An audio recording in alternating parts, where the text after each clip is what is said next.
पंजाब सरकार की post matric scholarship योजना 245 करोड़ रुपए आवंटित ताकि अनुसूचित जाति के विद्यार्थियों को मिले उच्च शिक्षा। अगर मुझे ये स्कॉलरशिप ना मिलती तो शायद मैं अपनी पढ़ाई जारी न रख पाती। 2,31,000 विद्यार्थी पंजीकृत, 92 करोड़ की रकम दी जा चुकी। मैं AI/ML हमेशा से पढ़ना चाहता था। अगर स्कॉलरशिप नहीं होती तो मैं कभी भी एडमिशन नहीं ले पाता इस कोर्स में। मुख्यमंत्री भगवंत सिंह मान की कोशिशों से पंजाब बन रहा है रंगला पंजाब। प्यार करते हैं, डेमोक्रेसी से प्यार करते हैं, वो भी सब 100% संतुष्ट हो गए हैं कि राजा की जान तोते में ही है।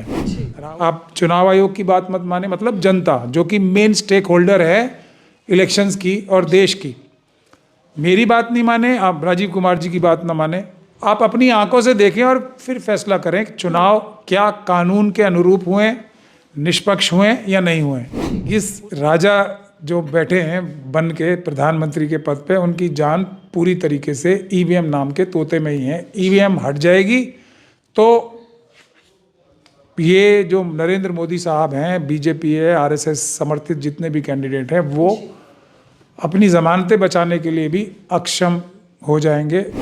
शक का इलाज करने वाला चाहिए और किसी हकीम लुकमान की या किसी ऋषि चरक की जरूरत नहीं है। साइंस जो होती है ना, लॉजिक जो होता है, वो हर शक का इलाज कर देता है। नमस्कार, आप देख रहे हैं 4PM में आपके साथ तफीसा खान। चुनाव आयोग और ईवीएम पर उठते सवाल और लगते आरोपों को लेकर एक बार फिर से चुनाव आयुक्त राजीव कुमार ने जवाब दिया है, लेकिन सवाल यह है कि क्या उनके जवाब काफी हैं? और जवाब जो सामने आए हैं, जिस तरीके से उन्होंने तमाम आरोपों को निराधार बताया है कि ये केवल और केवल भ्रम फैलाने का या फिर एक नोटंकी का जरिया है, यानी कि पॉलिटिकल पार्टीज या फिर सोशल एक्टिविस्ट जो ईवीएम के खिलाफ लगातार सवाल या जवाब कर रहे हैं, वो एक केवल और केवल गुब्बारा है। इसी को लेकर चर्चा करते हैं और समझते हैं कि राजीव कुमार क्या अपने जवाब से फंस चुके हैं या फिर वाकई ईवीएम में कोई गड़बड़ी नहीं है। आज इसी पूरे सिलसिले में चुनाव आयोग का दरवाजा आम आदमी पार्टी ने भी खटखटाया है और आम आदमी पार्टी आरोप लगा रही है कि एक बार फिर से वोट लिस्ट में फर्जीवाड़ा हो रहा है। देखते हैं कि इस पर पूरी कार्यवाही आगे क्या होती है। लेकिन इस वक्त मेरे साथ महमूद प्राचा जी हैं, जो कि सुप्रीम कोर्ट की जाने माने अधिवक्ता और लगातार चुनाव आयोग को घेरते हुए सुप्रीम कोर्ट में पिटीशन दायर करते हुए दिखाई दिए, जिन्होंने लगातार ईवीएम को लेकर सवाल खड़े किए। बहुत बहुत स्वागत है सर आपका। हमने कई बार ईवीएम को लेकर चर्चा की है सर, और कई बार ये समझा है कि कैसे महाराष्ट्र से लेकर हरियाणा तक जो चुनावी धांधली देखने को मिली, इसको लेकर आपकी लड़ाई कैसे आगे बढ़ी। लेकिन इस वक्त राजीव कुमार का करीब 1 से 1.5 घंटे का भाषण आपने सुना होगा, शायराना अंदाज देखा होगा। क्या कुछ समझ में आया? क्या जवाब से आप संतुष्ट हैं उनके? देखिए, मैं राजीव कुमार जी के जवाब से जो भी मेरे मन में शंकाएं थी, वो राजीव कुमार जी की इस 1 घंटे 11 मिनट की जो प्रेस कॉन्फ्रेंस उन्होंने की, जो कि दिखने में ऐसा लग रहा था कि शायद दिल्ली के चुनाव डिक्लेयर करने के लिए उन्होंने किए हैं जी। लेकिन उसमें दिल्ली के चुनाव की घोषणा करने के लिए तो उन्होंने कुछ ही मिनट लिए। बाकी सारा टाइम उन्होंने मेरे जैसे लोगों को संतुष्ट करने में ये लगा दिया, और अब हम पूरी तरीके से संतुष्ट हो गए। मैं तो अब, वैसे मेरे मन में तो कोई डाउट पहले भी नहीं था, कोई भी शंका पहले नहीं थी, लेकिन अब बाकी लोग जो ईमानदार हैं, जो भारत के संविधान और देश से प्यार करते हैं, डेमोक्रेसी से प्यार करते हैं, वो भी सब 100% संतुष्ट हो गए हैं कि राजा की जान तोते में ही है। राहुल गांधी जी एकदम सही बोल रहे थे। इस राजा जो बैठे हैं बन के प्रधानमंत्री के पद पे, उनकी जान पूरी तरीके से ईवीएम नाम के तोते में ही है। ईवीएम हट जाएगी तो ये जो नरेंद्र मोदी साहब हैं, बीजेपी है, आरएसएस समर्थित जितने भी कैंडिडेट हैं, वो अपनी जमानतें बचाने के लिए भी अक्षम हो जाएंगे। ये हम लोगों को अब 100% बात समझ में भी आ गई और हम कन्विंस भी हो गए और 100% कन्विंस हो गए। आप दूसरे अंदाज भी कन्विंस हो चुके हैं, क्योंकि चुनाव आयुक्त जो है राजीव कुमार, वो तो ये कह रहे हैं कि सर शक की दवा तो हकीम के पास भी नहीं होती है, तो ईवीएम पूरी तरीके से सुरक्षित भी है, पारदर्शी भी है। और उन्होंने हकीम लुकमान का नाम लिया था उसमें जी। अब वैसे ये अलग बात है कि हकीम लुकमान साहब जो थे वो दिमाग से लेके और पैरों तक की सब बीमारियों का इलाज जानते थे और रिसेंट टाइम्स में, लेकिन जो मनुवादी मानसिकता के लोग हैं वो तो राजीव कुमार जी से बड़े नाराज़ हो जाएंगे, क्योंकि उन्होंने सबसे बड़ा चिकित्सक दुनिया का हकीम लुकमान को बना दिया। अब वो हैं या नहीं ये तो डिबेटेबल बात है, लेकिन बहुत सारे हमारे ऋषि मुनि भी थे जिनको चरक जिनमें से एक हैं, उनको सबसे बड़ा चिकित्सक माना जाता है बहुत सारे लोगों द्वारा, मनुवादियों द्वारा तो खास तौर पे। तो एक तो ये मोदी जी और आरएसएस उनसे नाराज़ हो जाएगी, मैं उन्हें एक तरह से समझा रहा हूँ कि हकीम लुकमान का नाम तो दोबारा लेना मत आप। दूसरा, शक का इलाज जो है ना बिल्कुल होता है, 100% होता है, लेकिन शक का इलाज करने वाला चाहिए और किसी हकीम लुकमान की या किसी ऋषि चरक की ज़रूरत नहीं है।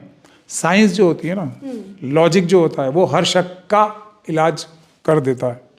और इसमें इस शक का इलाज जो मनुष्यों के मन में आता है कि वो सभी शकों का इलाज जो है हमारे हम भारत के लोगों के लिए बाबा साहब डॉक्टर भीमराव अंबेडकर ने भारत का संविधान बना के, भारत का संविधान सभी शकों का इलाज है जो साइंटिफिक टेम्परामेंट की बात करता है। अब कौन सा ऐसा शक है जिसकी हमें शक था कि राजीव कुमार जी ईमानदार हैं, हमने साइंस से और मेहनत करके लॉजिक से ये साबित कर ही दिया कि वो ईमानदार नहीं है। हमें पूरा शक था, बहुत सारे लोगों को शक था, मुझे तो थोड़ा बहुत कम शक था, लेकिन बहुत सारे लोगों को बहुत ज़्यादा शक था कि ये ईमानदार हैं। वो हमने दूर करा दिया, मैंने ही दूर करा दिया कि वो ईमानदार है ही नहीं। और कैसे दूर करा दिया? प्रत्यक्षम किम प्रमाणम से करा दिया। हमने तो ये नहीं कहा था ना। अब हमने रास्ता क्या निकाला है जिससे राजीव कुमार जी एकदम पूरी तरीके से कि वो ईमानदार नहीं है साबित हो गए। नरेंद्र मोदी जी चुनाव में बिल्कुल भी ईमानदार नहीं है, ये साबित हो गए।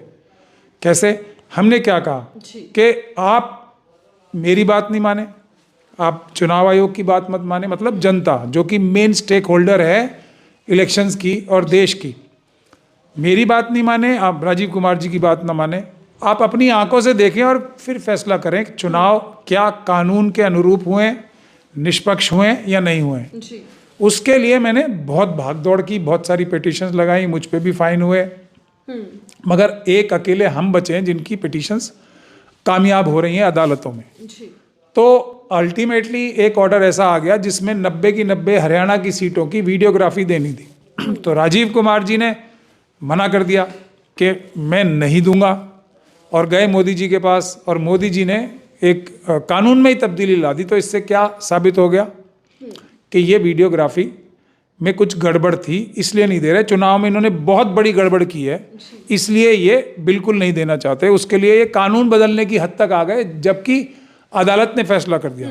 इस प्रेस कॉन्फ्रेंस में उन्होंने बार बार, मतलब 40 से भी ज़्यादा बार ऐसा बोला है कि हमें क्लीन चिट सुप्रीम कोर्ट दे चुकी है।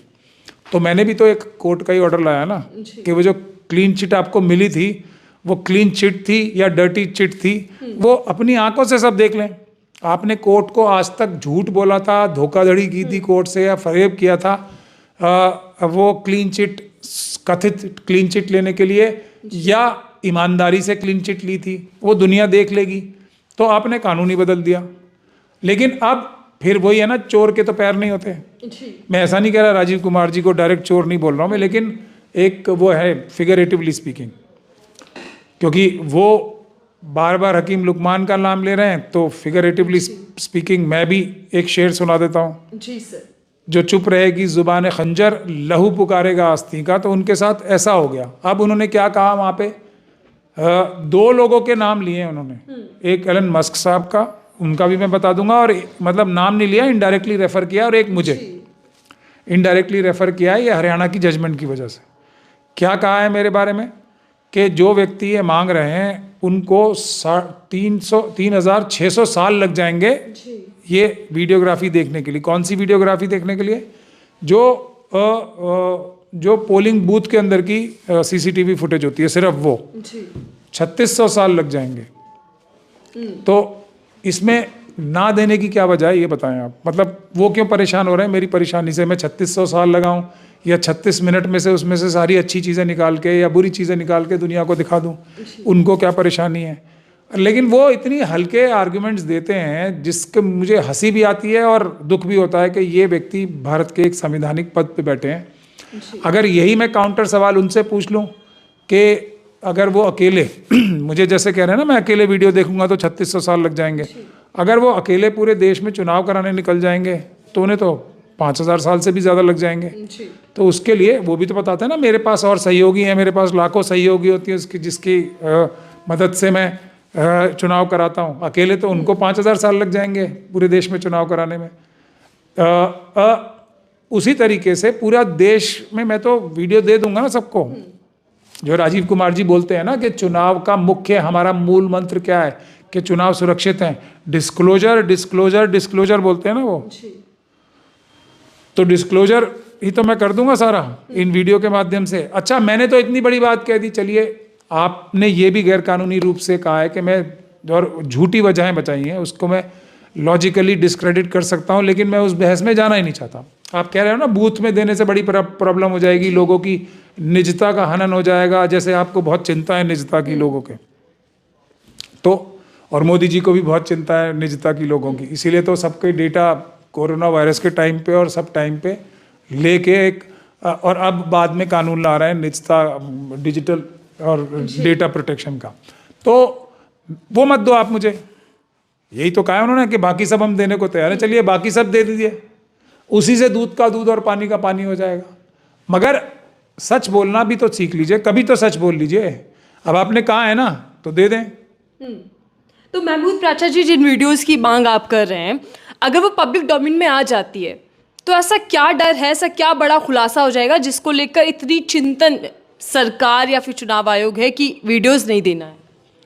मतलब जान दे देंगे, वीडियो नहीं देंगे, ऐसी हालत बन गई है। मतलब वो भी एक अगर मिसाल के तौर पे बताया जाए, फिगरेटिवली बताया जाए, तो मैं देखिए मैं भी पूरी शक्ति लगा रहा हूँ किस काम के लिए, कि मैं पूरी ताकत इस काम के लिए लगा रहा हूँ कि मैं ये दुनिया को साबित कर पाऊँ कि मोदी जी ने ईमानदारी से चुनाव जीता है, अमित शाह जी ने, आरएसएस और बीजेपी ने बिल्कुल ईमानदारी से चुनाव जीता है। उनकी 50 सीटें नहीं 240 सीटें ही आई हैं ईमानदारी से चुनाव लड़के, और मैं झूठ बोल रहा हूँ, मैं पूरी ताकत लगा रहा हूँ इस काम पे। हरियाणा में भी बीजेपी की 10 सीटें नहीं आई हैं, बल्कि उनकी 40 से ज़्यादा 48 के करीब सीटें आ गई हैं, और महाराष्ट्र में भी उनकी 50 सीटें नहीं, जितनी 132 सीटें बता रहे हैं उतनी ही आई है। मैं पूरी ताकत लगा रहा हूँ ये काम कराने की। तो क्या आप ये भी चैलेंज कर रहे हैं सर कि अगर वीडियोस मिल जाती है, सबूत आपके हाथ में लग जाते हैं, तो महाराष्ट्र और हरियाणा चुनावों की हकीकत खुल जाएगी, पोल पट्टी खुल जाएगी? नहीं, ये साबित हो जाएगा कि मैं झूठ बोल रहा हूँ और मोदी जी ईमानदारी से सारे चुनाव जीते हैं, आज तक जितने भी जीते हैं पूरी ईमानदारी से, जैसे हरियाणा में ईमानदारी से जीते हैं वैसे ही पहले।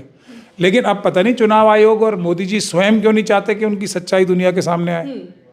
कहीं इसका उल्टा तो नहीं सच है, कहीं मैं ही तो सच नहीं बोल रहा और ये सब झूठ बोल रहे हैं, ऐसा तो नहीं है। लेकिन चुनाव आयोग तो कह रहे हैं ना कि सर झूठ का गुब्बारा फुलाया जा रहा है, सिर्फ ये जितने भी आरोप हैं नोटंकी है, इसमें कुछ सच्चाई है ही नहीं, कुछ ना गड़बड़ी होती है ना छेड़छाड़ की जाती है किसी तरीके की। उनके पास तो सबसे अच्छा उदाहरण और एग्जाम्पल है ना दुनिया को दिखाने के लिए, प्रत्यक्षम किम प्रमाणम करने के लिए वीडियोग्राफी। अदालत ने आदेश भी दे रखा है वीडियोग्राफी दे दो। आप कह रहे हो, हालांकि वो बात गलत बोल रहे हैं ये, लेकिन मैं कह रहा हूँ मुझे मत दीजिए जो आप मना कर रहे हो, प्रेस कॉन्फ्रेंस करके मना किया ना, बाकी सब आप देने को तैयार हो, वो मुझे दे दो और मैं आपकी ईमानदारी पूरी दुनिया के सामने एकदम बिल्कुल क्रिस्टल क्लियर कर दूंगा, मोदी जी की भी और आपकी दोनों की हो ही जाएगी। फिर आप सब लोग इंटरव्यू करने आना और मैं मुंह छुपाऊंगा आपसे ऐसे कि मैं इंटरव्यू नहीं दे रहा, देखो मोदी जी कितने ईमानदारी से चुनाव लड़ रहे थे हरियाणा में, और राजीव कुमार जी कितने ईमानदारी से, उन्होंने किसी मशीन में छेड़छाड़ नहीं की, सब नजर आ जाएगा।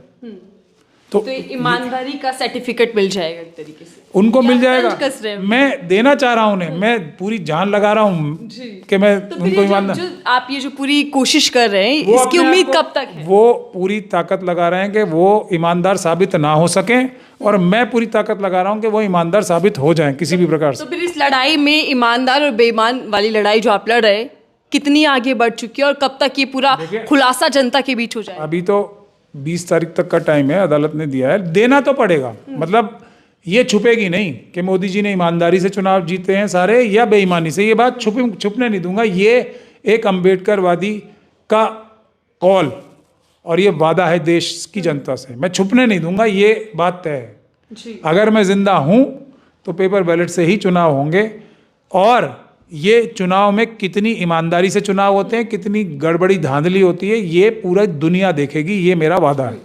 तो आप ये भी चैलेंज कर रहे हो, जनता को ये भी विश्वास दिला रहे हैं कि सिर्फ और सिर्फ शायरी से काम नहीं चलने वाला, जवाब देना पड़ेगा चुनाव आयोग को और सरकार को। डिस्क्लोजर डिस्क्लोजर डिस्क्लोजर सिर्फ बोलना नहीं पड़ेगा, करना भी पड़ेगा। डिस्क्लोजर डिस्क्लोजर डिस्क्लोजर, वरना जैसे मैंने ईवीएम के खिलाफ एफआईआर कराने के लिए पार्लियामेंट स्ट्रीट में कंप्लेंट कर रखी है ना, उसी प्रकार से जो ये वोटर लिस्ट में धांधली की है, अब पॉलिटिकल पार्टीज के बारे में भी मैं कुछ शब्द बोलना चाहूँगा। पार्टी सर इस सिलसिले में आज पहुंची भी है चुनाव आयोग।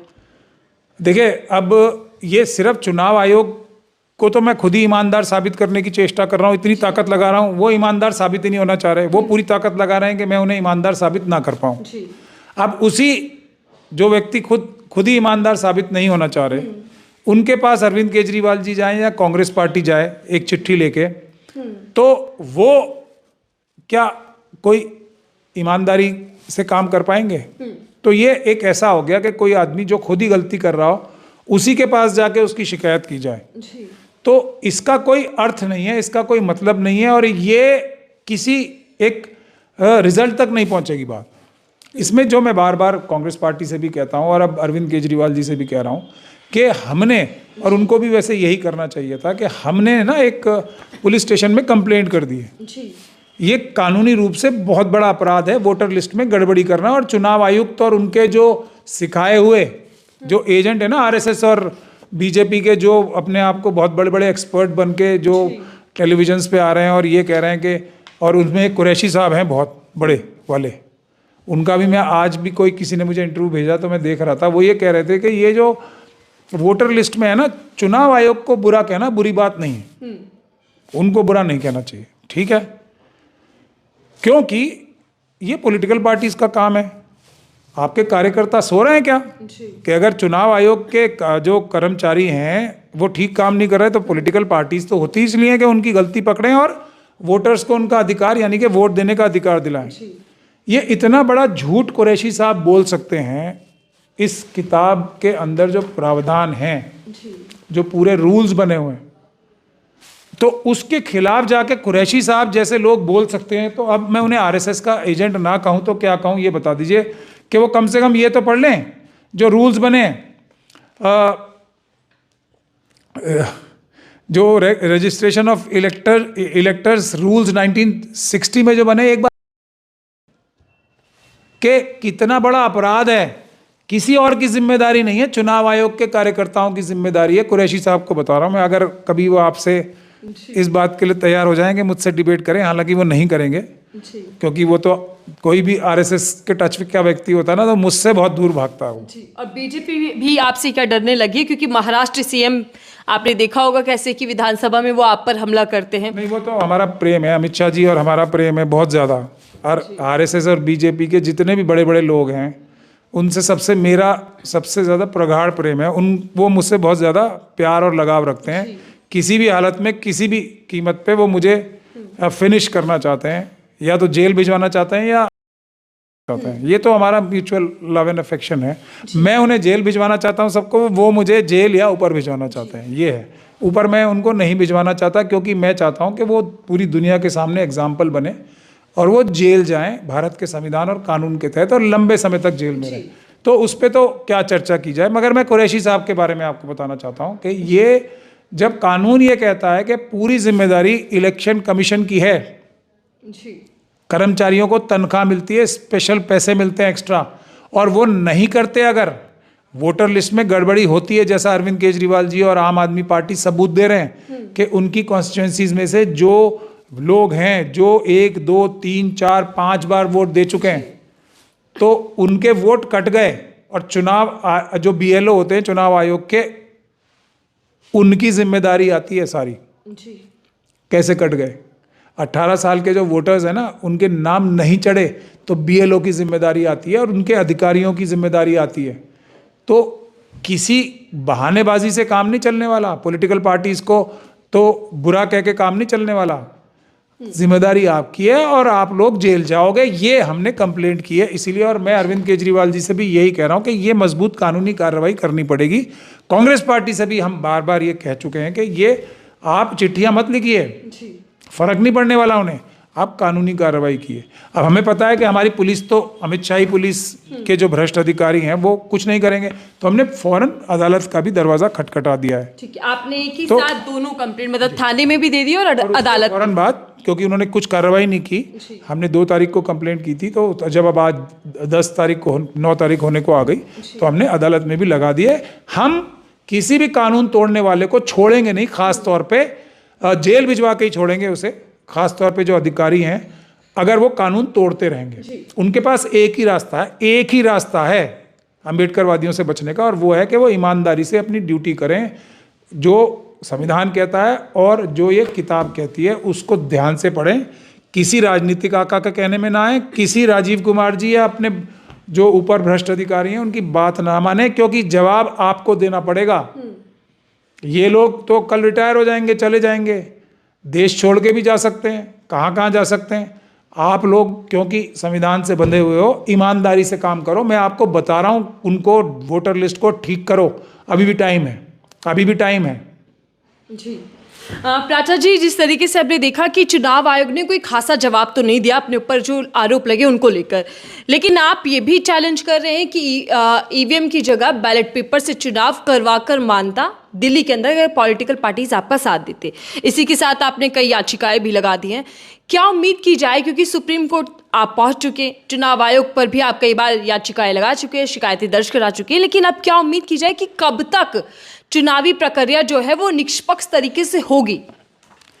देखिए, ये आपका बहुत अच्छा सवाल है, और इसमें बहुत सारे लोग, कुछ तो जेन्युइनली और कुछ जो आरएसएस के एजेंट हैं, वो एक कन्फ्यूजन भी फैला रहे हैं कि किसी भी प्रकार से ईवीएम के मुद्दे से भटक जाएं देश। आप वोटर लिस्ट में हेरा फेरी की बात कर लो, मोदी जी को बुरा भला कह लो, कोई दिक्कत नहीं है। आप ये कह दो कि चुनाव में पैसे बांटते हैं, आप ये कह दो मॉरल कोड ऑफ कंडक्ट को वायलेट कराती है बीजेपी, जैसे और उसके अलावा ये भी कह लो, जैसा मैं भी कह रहा हूँ कि हर बार चुनाव की डेट जो है ना कब घोषित होती है, जब उसके 1 या 2 दिन पहले मोदी जी अपनी पूरी घोषणाएं कर चुके, उसके तुरंत बाद पता नहीं क्या होता है, हर बार ऐसे ही होता है, कोई ना कोई चुनाव अनाउंस हो जाता है उसके बाद। तब तक चुनाव आयुक्त जो है, ऐसा एक संयोग होता है, तब तक वो चुनाव की डेट्स डिक्लेयर नहीं करते। तो ये दिल्ली में सर या प्रयोग, मतलब प्रयोग नहीं, ये अब मैं संयोग कह रहा हूँ, आप तो समझिए ना, समझदार हैं, मैं संयोग नहीं है ये मिली भगत की तरफ आप इशारा कर लो, उनको कोई फर्क नहीं पड़ता। आप ये कह दो कि उनका जो चीफ मिनिस्टर के चेहरा है रमेश विधुड़ी जी, जो दिल्ली में बीजेपी का बड़े ढूंढ के सोच समझ के जो चेहरा लाए हैं, जो उनकी जो रिक्वायरमेंट्स हैं आरएसएस और बीजेपी की मनुवादी मानसिकता के लोगों की जो रिक्वायरमेंट्स हैं, वो पूरी तरीके से वो बढ़िया से बढ़िया कैंडिडेट ढूंढ के लाए अपना चीफ मिनिस्टर का फेस रमेश विधुड़ी जी। ये आपकी साइड से घोषणा हो रही है, और रमेश विधुड़ी ने भी विवादित बयान भी दिया सर जी, उनको लेकर कुछ एक्शन लेगा क्या चुनाव आयोग? देखिए, वही तो मैं कह रहा हूँ, क्या बहाना कर रहे हैं, और अपनी प्रेस कॉन्फ्रेंस में क्या बोला था, मैं बड़ी सख्ती से निपटूंगा जो महिलाओं और बच्चों के खिलाफ कुछ भी करेंगे। अब ये विधुड़ी जी ने तो बड़ी अच्छा काम किया था, उन्होंने 2 महिलाओं के बारे में बदतमीजी की है, एक आतिशी जी की मदर के बारे में और फादर जी के बारे में। नहीं, फादर का तो नाम लिया है, फादर बदलने की जो बात है वो उनकी माता जी पे टिप्पणी है। ये इतनी घटिया, और क्या बोलूं, शब्द ही नहीं है हमारे पास, ऐसी मानसिकता के लोग हैं, मनुवादी मानसिकता के। तो उनका बेस्ट जो फुट फॉरवर्ड है ना, वो है रमेश विधुड़ी, तो वो है उनके चीफ मिनिस्टर के कैंडिडेट। तो ये चुनाव बीजेपी ने अपना चीफ मिनिस्टर का कैंडिडेट ये बदतमीजी करा के महिलाओं के बारे में, प्रियंका गांधी जी और आतिशी जी के बारे में डिक्लेयर किया है कि ये है हमारा जो चीफ मिनिस्टर का कैंडिडेट। अब क्यों है, मैं लॉजिक भी बता दूं थोड़ा आपको। एक रामवीर विधुड़ी भी हैं, अगर आप लोगों को पता होगा, जो वहाँ से उनकी जगह उनको टिकट मिला था और अब वो सांसद। तो ये दोनों की आपस में बनती नहीं थी पहले, अभी भी नहीं बनती होगी। तो ये रमेश विधुड़ी जी ने बहुत, और उनको एडजस्ट करने के लिए भी, कि तुम्हारी हमने सिटिंग एमपी की टिकट काट के दूसरे व्यक्ति को दिया और तुम्हारे धुर विरोधी को दिया, तो हम तुम्हें एडजस्ट चीफ मिनिस्टर के तौर पे कर रहे हैं। ये मेरी जानकारी के हिसाब से है, विधुड़ी जी चीफ मिनिस्टर का कैंडिडेट हैं बीजेपी के। अब ये सब हम इल्ज़ाम उन पे लगा लें, कोई फर्क नहीं पड़ रहा, किसको, नरेंद्र मोदी जी, बीजेपी और आरएसएस को। सिर्फ हम ईवीएम की बात ना करें। जी तो बहुत सारे लोग बोल रहे हैं कि ये वोटर लिस्ट में जो होता है तो हम उसके ऊपर भी कार्रवाई कर रहे हैं, लेकिन ईवीएम से ना भटके। मैं अभी भी कह रहा हूँ, दिल्ली के चुनाव है ना, जैसे अभी पॉलिटिकल पार्टीज हमारा साथ दें, कांग्रेस और आम आदमी पार्टी, तो अभी भी कानूनी प्रावधान है कि हम पेपर बैलेट से ही दिल्ली में भी चुनाव करा सकते हैं अभी भी, और बिहार में भी करा सकते हैं। और पेपर बैलेट से अगर चुनाव होंगे तो रिजल्ट ये नहीं होगा, भारतीय जनता पार्टी और उनके द्वारा उनके एलाइज का और आरएसएस समर्थित हर कैंडिडेट का चुनावी रूप से सुपड़ा साफ हो जाएगा। ठीक है, मतलब आप सीधा कह रहे हैं कि आने वाले समय में ये लड़ाई और तेज होने वाली है और चुनाव आयोग को जवाब भी देना पड़ेगा। बहरहाल इस पूरी चर्चा को लेकर आपकी राय क्या साझा कीजिएगा, बताइएगा कि क्या महमूद प्राचा जी जिस तरीके से लड़ाई लड़ रहे ईवीएम के विरुद्ध में, ये लड़ाई आने वाले समय में किसी नतीजे तक भी पहुंचेगी और चुनाव आयोग, भारत की सरकार घिरती दिखाई देगी। आपकी राय कॉमेंट बॉक्स में लिखिएगा। देखते रहिए 4PM, मैं थी आपके साथ नफीसा खान।